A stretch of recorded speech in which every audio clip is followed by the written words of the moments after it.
Il est tout juste 18h30 sur Aloula et c'est le journal. À la une de l'actualité ce soir. Rattrapés par des épisodes récurrents de faiblesse des précipitations, nos ressources hydriques sont en grande souffrance. Les réserves en eau accusent un net recul. Nous ferons le point sur la stratégie nationale pour y faire face. Tout un programme est mis sur les rails.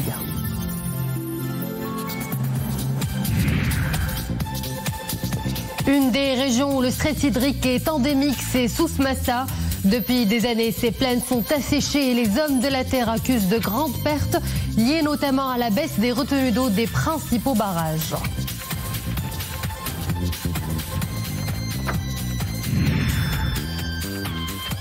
À Inzgan, clôture des travaux du Forum régional du patrimoine manuscrit. Une occasion de sortir à la lumière ces objets qui datent des temps anciens. Des documents écrits principalement en calligraphie arabe à découvrir en fin de journal.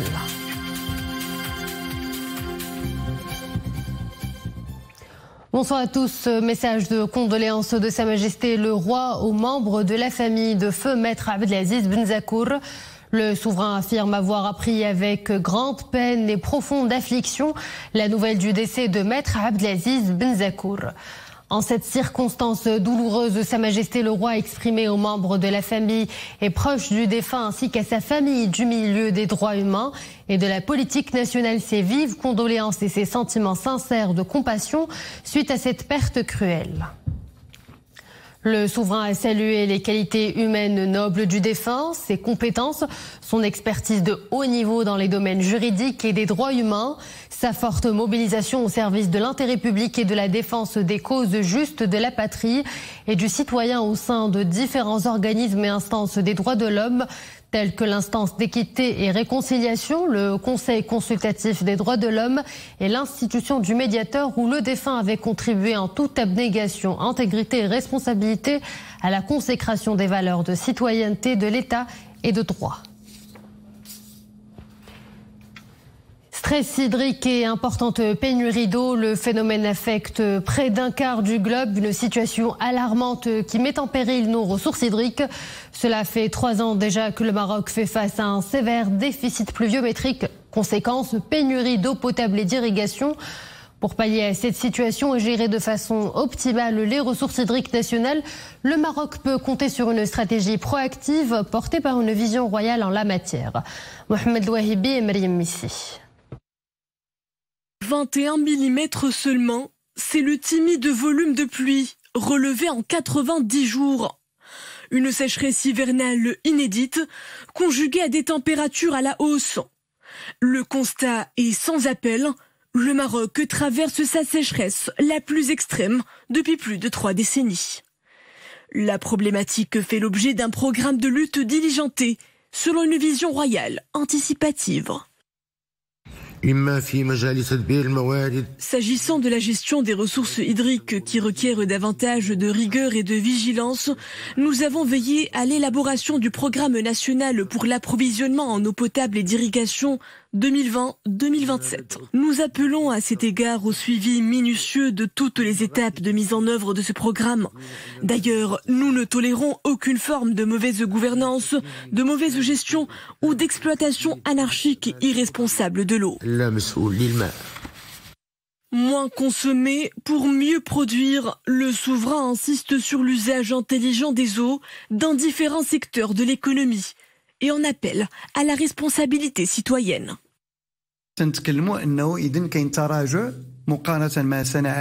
L'eau des barrages a baissé de près de 67% par rapport à une année normale. Nous observons une évaporation des bassins hydrauliques. Et pour cause, la hausse des températures. Celles-ci ont dépassé de 1,30 degré la moyenne annuelle.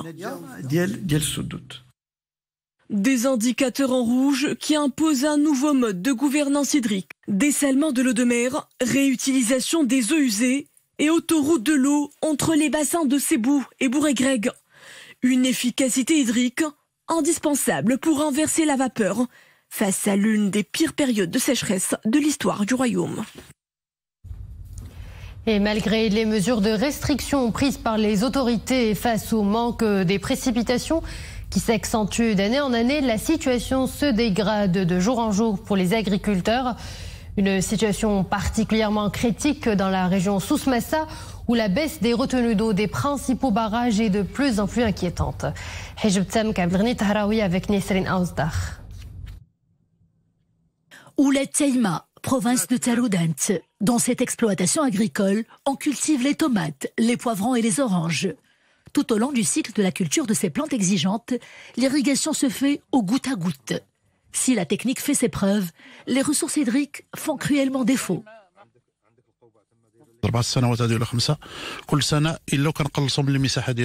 5e année consécutive, le stress hydrique pèse beaucoup sur l'activité. Cela nous pousse à réduire les espaces cultivés. Cette année encore, les pluies se font rares, la saison agricole est compromise et en tant que professionnels de la terre, nous avons beaucoup de difficultés à approvisionner le marché avec des produits de bonne qualité. La demande croissante et le développement démographique et socio-économique accéléré aggravent le déficit des ressources hydriques. Autre donnée édifiante, et non moins alarmante, sur l'ensemble des 8 barrages alimentant la région de Souss-Massa, le taux de remplissage moyen ne dépasse pas les 10%. La situation est critique.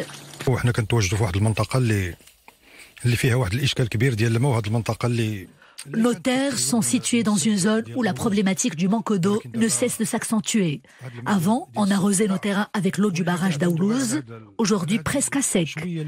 Nous avons désormais recours aux puits traditionnels qui s'achèvent de plus en plus. Caractérisée par un climat semi-aride et une carence en eau endémique, la région de Souss-Massa connaît des périodes sèches de plus en plus fréquentes et prolongées. Et l'actuelle sécheresse est loin d'arranger les choses, bien au contraire. La CNSS lance l'inscription au régime Amo Hachamil.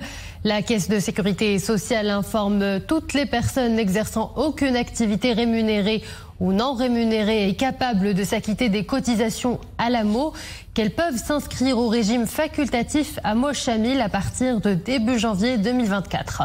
Ces personnes doivent respecter les conditions suivantes. Le demandeur et ses ayants droit doivent être inscrits au registre social unifié et disposer d'un score supérieur au seuil ouvrant droit à l'AMO Tzadamoun. Le demandeur ne doit pas être assujetti à un autre régime d'assurance maladie obligatoire. Signature d'un accord bilatéral entre la Cour de cassation et la Direction générale de la Sûreté nationale. Il vise le développement des compétences et l'échange des expertises dans les domaines judiciaires et des publications. Paraphé par le premier président de la Cour de cassation, président délégué du Conseil supérieur du pouvoir judiciaire Mohamed Abdenabaoui et le directeur général de la Sûreté nationale et de la surveillance du territoire Abdeltef Mouchi. Cet accord vise à jeter les bases d'une approche participative dans divers domaines d'intérêt commun.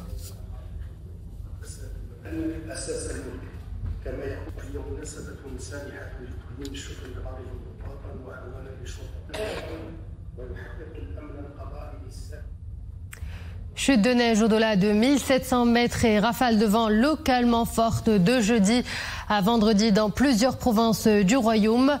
Des chutes de neige localement importantes sont attendues de jeudi à 18h à vendredi 18h dans les provinces d'Ifrane, Boulmen, Gersif, Taza et Sfro. Des rafales de vent localement fortes intéresseront les provinces de Dreuch, Nador, Berken, Jrada, Figig, Boulmen et Midelt, selon une alerte émise par la météorologie nationale. Sport, plus que quelques jours nous séparent du début de la Coupe d'Afrique des Nations. Le rassemblement des Lions de l'Atlas est officiellement lancé. Le 11 national a effectué hier sa première séance d'entraînement. C'était au complexe Mohamed VI de Mamoura, où l'heure était à la grande motivation. Mehdi Karrakchou et Boubkar Ben Gabret. Le rassemblement des Lions de l'Atlas pour la CAN 23 est lancé. Tous les joueurs convoqués par Walid Regragui ont subi, dès leur arrivée au complexe Mohamed VI de Mamoura, leur première séance d'entraînement axée sur la tactique et la remise en forme des blessés. Ma convocation m'a réellement réjoui. J'attendais depuis longtemps d'avoir ma chance en équipe nationale. J'espère être à la hauteur des attentes du sélectionneur national et de tous les Marocains. Le groupe est pleinement conscient de la tâche qui nous attend. Nous nous rendons en Côte d'Ivoire avec un seul objectif, remporter le titre.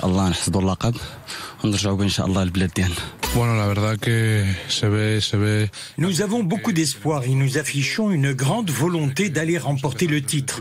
C'est un rêve de faire partie du groupe. J'ai travaillé sans relâche pour y parvenir.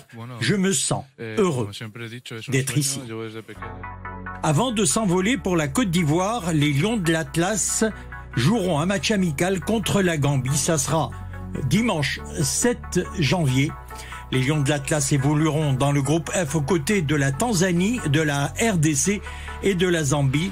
L'aventure démarrera le mercredi 17 janvier face aux Étoiles du Kilimandjaro.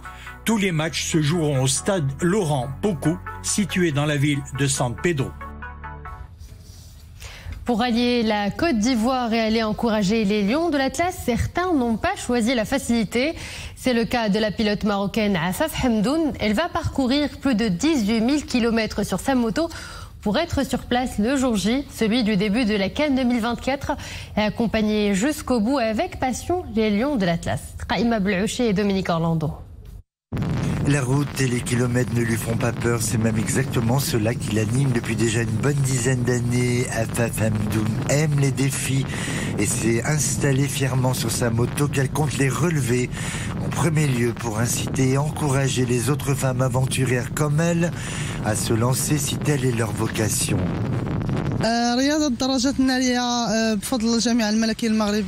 Ce sport se développe à une vitesse grand V, surtout chez les messieurs. Et en tant que femmes, nous devons honorer le rôle qui nous échoit pour bien représenter le Maroc à l'international.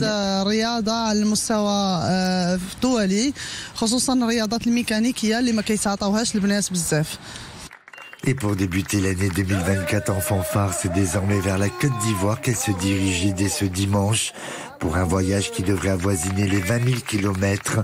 Selon elle, le moindre des efforts lorsqu'il s'agit de venir soutenir l'équipe nationale. Mon aventure africaine qui me permettra de parcourir 4 pays dans notre beau continent coïncide avec la CAN et c'est un honneur pour moi de pouvoir être sur place et encourager les Lions de l'Atlas. Ce mercredi, la jeune pilote était déjà arrivée à Gargarade dans nos provinces du Sud où elle a été très applaudie et encouragée avant de poursuivre vers la Mauritanie, le Mali, le Sénégal et enfin au bout du compte, la Côte d'Ivoire, étape ultime de cette chevauchée en tout point formidable. À Inzigane, clôture du Forum régional du patrimoine manuscrit. 3 jours durant, le public avait rendez-vous avec des sessions de présentation de manuscrits, de livres anciens, des documents écrits principalement en calligraphie arabe, une manière de jeter de la lumière sur ces objets d'antan. Avec Zakaria Mouqin Billah. À eux seuls, ces manuscrits résument des siècles de culture, de sciences et de savoirs qui se sont épanouis aux 4 coins du royaume. Ces modèles uniques de documents sont d'ordinaire préservés dans des bibliothèques spécialisées. Aujourd'hui, ils sont exposés au grand public à Inzigane, à l'occasion du Forum régional du patrimoine manuscrit. Nous allons aborder lors de cet événement 3 thématiques essentielles: la communication et la sensibilisation, la protection juridique et institutionnelle, et enfin l'intégration du manuscrit dans la vie culturelle et le développement. Ces documents apportent un riche éclairage sur la contribution historique et scientifique nationale. Ils offrent l'occasion de s'inspirer des techniques uniques d'écriture et de calligraphie arabe. Le Centre marocain pour les documents et les manuscrits participe avec la bibliothèque ottomane, avec un certain nombre de documents dont certains sont rares. Ces documents datent de 4 ou 6 siècles. Ils sont relatifs à des lois coutumières ou à des traités rédigés sur support en bois. Cette exposition de manuscrits et de documents rares lève le voile sur tout un pan de la production culturelle dans le royaume. Une invitation à sensibiliser le grand public sur l'importance de préserver ce patrimoine scientifique aux générations futures. Et voilà, nous arrivons à la fin de cette édition. Merci à vous de l'avoir suivi. Excellente suite des programmes sur Al-Oula.